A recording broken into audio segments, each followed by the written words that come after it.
Hello everyone. इस part के start में दिखाते हैं कि जान जोई बहुत सैड नजर आ रहा था। अब ना तो हेशा शो चलता था और ना ही उसका फैन से कोई इंटरेक्शन होता था। वो अब डबिंग भी नहीं करता था। यही वॉइस एक्टर बनना तो उसकी लाइफ का पैशन था और यही पैशन अब उससे छीन चुका था, तो उसे लगता था कि मेरी लाइफ इनकम्प्लीट है। एक बहुत बड़ी कमी थी जो कि उसे हमेशा हर्ट करती रहती थी और इसी वजह से उसने फैसला किया था कि वो माई की उस रिक्वेस्ट को एक्सेप्ट करेगा और नेक्स्ट डे वो उसकी एनिमेशन की डबिंग करने के लिए उसके स्टूडियो में पहुंच जाता है, जहां पर एक लड़की ली उसे देखती है और पहली ही नजर में जैसे वो उसे दिल दे बैठी थी। वो बहुत हैंडसम लग रहा था। वो उसकी तारीफें करने लगती है, उससे पूछती है कि आप कहाँ से पढ़े थे, क्या करते थे, और साथ में ये भी पूछ लेती है कि क्या आपकी कोई गर्लफ्रेंड है या फिर आप सिंगल हैं। लेकिन यान तो सिर्फ काम पर तवज्जो देना चाहता था।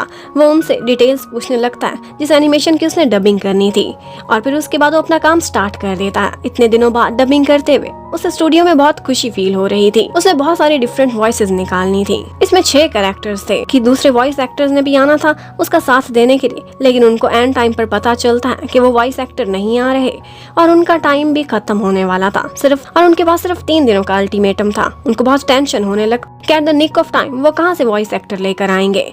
ये सारी परेशानी उनकी जान जोई भी सुन लेता है और उसे ऐसे लगता है कि ये लोग बिल्कुल वैसे ही परेशान है जैसे आन रान हुआ करती थी।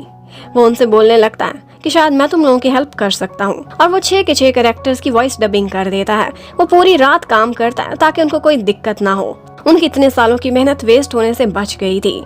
अब टाइम पर उनका काम भी पूरा हो जाता है। यान जोई ने उनके साथ बहुत मेहनत कराई थी। ली उसके लिए नेक्स्ट मॉर्निंग नाश्ता लेकर आती है, लेकिन वो किसी के साथ समय नहीं बिताना चाहता था, अकेला रहना चाहता था, तो वहाँ से निकल जाता है।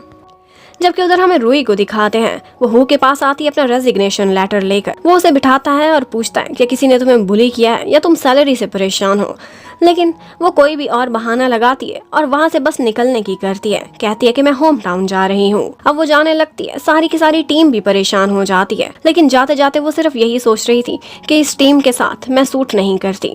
अगर अब वो गिल्टी फील कर भी रही है तो क्या फायदा, इन बेचारों को बर्बाद करके ही जा रही थी। अब सारी टीम भी परेशान हो जाती है। पहले एक आन रान गई थी और अब रूई भी। उनकी टीम श्रिंक होती जा रही थी।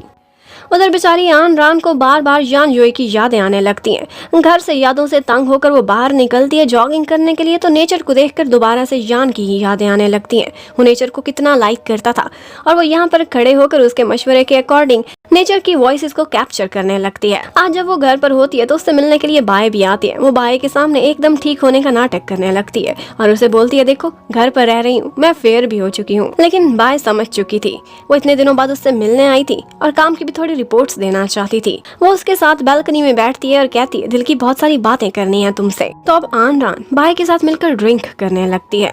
वो उसे बताती है कि पता है मेरे डैड भी मुझसे मिलने के लिए आए थे और जाते जाते वो मुझे क्रेडिट कार्ड भी देकर गए हैं। पता है मुझे उस वक्त बहुत बुरा फील हुआ। मुझे लग रहा था कि देखो मेरी एज क्या हो गई है और अब भी मैं उन पर डिपेंड करूं। और वो ये भी बताती है कि बेशक मैं काम नहीं करती फिर भी मैं घर इसलिए नहीं जाती क्योंकि मुझे शर्म आती है, एम्बेरसमेंट लगती है मम्मी डैडी पर बोझ बनना। ना तो मैं शादी कर सकी, ना ही मेरा कैरियर सेट हो सका। मैं एक फेलियर हूँ। और बस यही बातें करती हुई वो काफी दुखी हो जाती है। वो कहती है कि मैं एक अच्छी डॉटर नहीं बन सकी। ये बात सुनकर बाय दुखी हो जाती है। ये सुनकर बाय उसे तसल्ली देने लगती है कि कोई बात नहीं, सब कुछ ठीक हो जाएगा। अब वो उससे अपनी कंपनी का हालचाल पूछने लगती है। हैकर्स का कोई भी ट्रैक नहीं पता चला था और अभी तक वो टेक्निकल इशू चल रहा था। वो परेशान हो जाती है और सोचने लगती है कि लगता है हम गलत तरीके से इन्वेस्टिगेट कर रहे हैं, हमें अपनी इन्वेस्टिगेशन का एंगल बदलना होगा। जबकि उधर हमें दिखाते हैं कि हेशा ने अपनी सारी डबिंग पूरी करा दी थी और वो सारे बहुत खुश नजर आ रहे थे क्योंकि इतने कैरेक्टर्स की वॉइसेस बहुत अच्छी लग रही थी और उनका काम भी टाइम पर कंप्लीट हो चुका था। लेकिन यान जोई हर टाइम पर बहुत दुखी, बिल्कुल देवदास के जैसा बना बैठा रहता था। फिर वो सारी टीम मिलकर इकट्ठे डिनर करने लगते हैं। यहाँ पर वो लोग बहुत सारी बातें कर रहे थे। वो कहते हैं कि यान जोई तुम तो अपने यूनिवर्सिटी में बहुत पॉपुलर हो गए, लेकिन उसका फ्रेंड माई बताता है कि हर वक्त खोया खोया रहता था, सिर्फ लाइब्रेरी में ही मिलता था। और मालूम है ये इतने सालों सिंगल रहा है, इसका कोई रिलेशनशिप नहीं था। वो सब बहुत क्यूरियस थे उसके रिलेशनशिप के बारे में।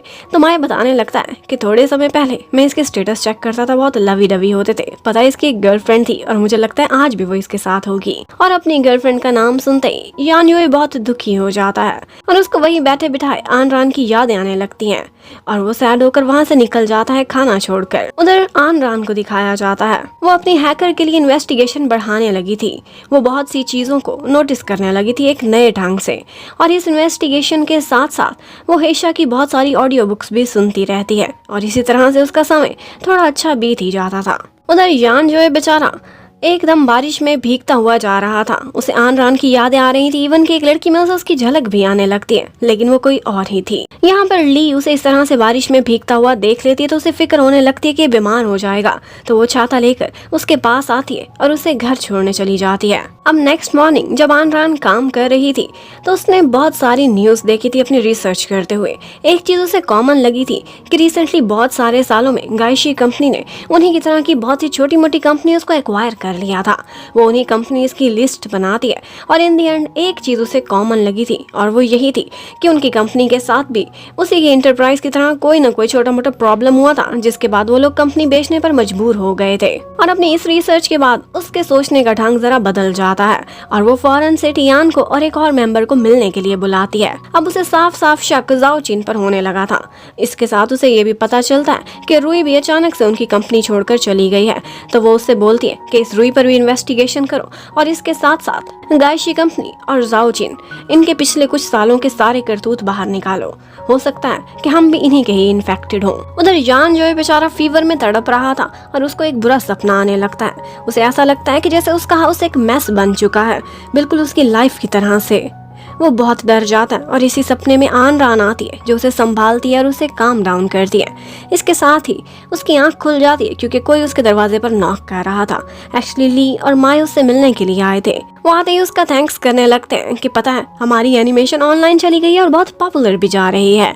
वो उनको कहता है कि प्लीज इसके डबिंग कैरेक्टर्स में मेरा नाम ना लिखना। ये कहते ही उसका सर चकराने लगता है।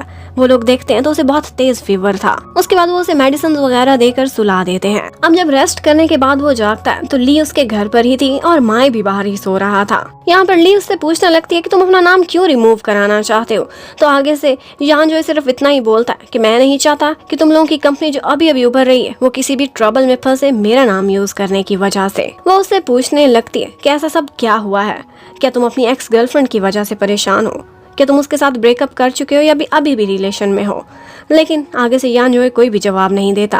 वो समझ जाती है। वो कहती है लगता है तुम अब सिंगल हो, क्या मैं तुम्हें कोर्ट कर सकती हूँ, मुझे परमिशन है। जबकि उधर आन रान बेचारी यान जो की यादों में खोई हुई थी और यहीं पर ही टीवी पे उसे अचानक से वही शो नजर आता है जिसमें यान जो ने भी पार्टिसिपेट किया था। वो बहुत प्यार से वो शो देखने लगती है और इसके साथ ही ये पार्ट खत्म होता है। Thank you for watching, stay connected, bye bye.